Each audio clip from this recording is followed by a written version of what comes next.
Salman was asking about the ghusl, and he said there is a ghusl in accordance with the sunnah, and there is a ghusl which is mere shower. Ghusl is ghusl. There is يمين wajib ghusl, and there is a commended ghusl.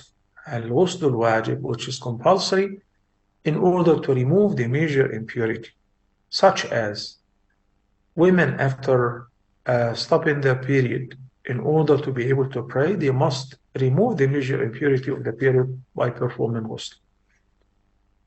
Men and women after enjoying an intimate relationship with or without sexual discharge, they're required to perform ghusl as long as there was an intercourse.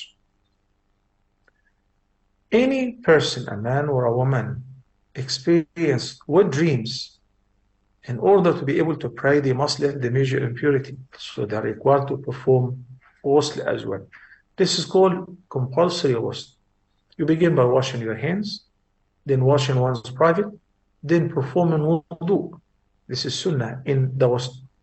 And then pour in water, you wash your right side of the body from head to toe, then the left side, and then finally pour the water all over your body. MashaAllah. You perform ghusl, and with it you can step out of the bathtub, the shower room, and you offer your namaz, you offer your salah. There is recommended ghusl, such as on Friday before going to the masjid. You don't just take a shower. You take a shower with the intention of performing ghusl in order to be rewarded. Eid days, perform ghusl before ihram, before tawaf, on entering Mecca. All of these kind of ghusl are recommended.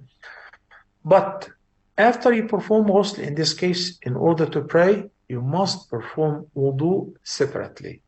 In the case of al-ghusl al-wajib will lift the major impurity and also the minor